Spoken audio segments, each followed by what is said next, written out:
పొద్దున్న ఒకసారి సాయంత్రం ఒకసారి పర్వాలేదన్నారు పెద్దవాళ్ళు. సావిట్లో ఒకసారి సందిట్లో ఒకసారి చలి కాగాలన్నారు చిన్నవాళ్ళు.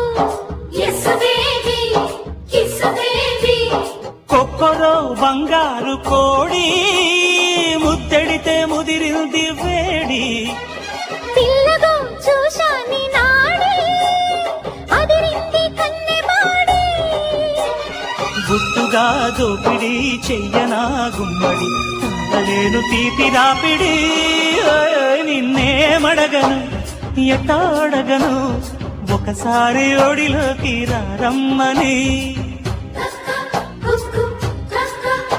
నీకేం చెప్పను ఎట్టా చెప్పను తెరచాటు తరిపి